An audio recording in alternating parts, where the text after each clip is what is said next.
in this region at the time. It was predominantly inhabited by Native American tribes, primarily two, the Ojibwe or Chippewa and the Ottawa. And they had a relatively peaceful coexistence. They would be closer to the shoreline in the warmer months because it was easier to fish and they could use the water for transportation, but in the harsher winter climates, they would move more inland to have some shelter. In 1836, the federal government started negotiating with the Native American tribes. It became known as the Treaty of Washington. If you're a Native American, you can become a citizen and buy land, and you need to be basically converted to being a Christian, speak English. A delegation went to Washington, including notably Chief Agosa, who happened to be the leader of the unit that was here in Old Mission. He was so impressed by the top hats of the politicians that he adopted it as a personal sartorial statement from that point going forward. Reverend Peter Dougherty was a Presbyterian missionary. Dougherty agreed to come here because at that time this was the frontier. Peter Dougherty was invited by Chief Agosa to begin his mission here and helping them to become citizens. He was a very busy man. People used to call him the Little Beaver. He was relatively short in stature, and he never stopped moving. It was not only the minister, but also he was doing the building of log homes. He helped build this home.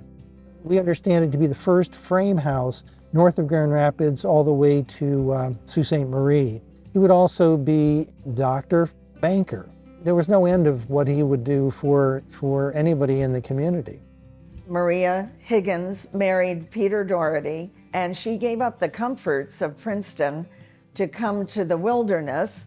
She raised 5 children in this house, all the while managing it as the center of society. The original spinning wheel that Maria Dougherty used, Peter Dougherty's name on it, and Old Mission, which was the mailing address.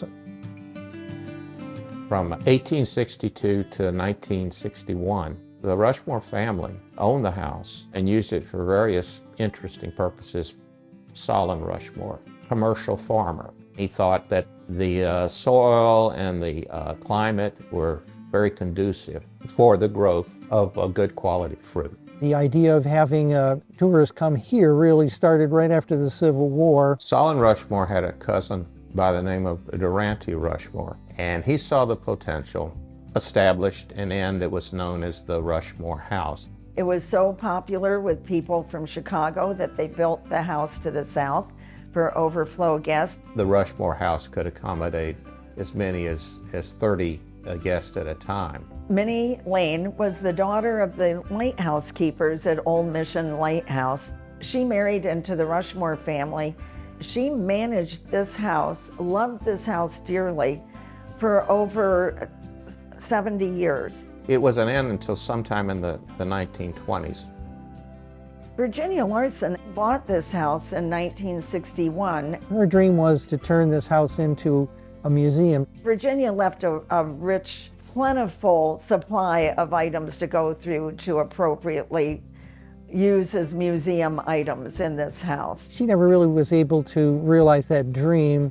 That's something we've been able to do. The Dougherty Society, successful not only in raising money to purchase the property, but then over about a 15-year period, raising money to provide the necessary supplies, materials, contractor support to really restore the house to the condition that it is in today. So many helped raise funds and then did so much labor in cleaning it out, sorting, selling items, and many of them are still volunteering today. There's a number of things that would be of great interest. There's a number of pieces of furniture that belong to the Rushmores, a summer kitchen, a number of farm implements that were used, open section in the floor for people to see how the house was built without nails. An original ice house that has been restored and is its own little museum. We have a one-horse sleigh, and it's in a setting that is an original setting. This house is an original.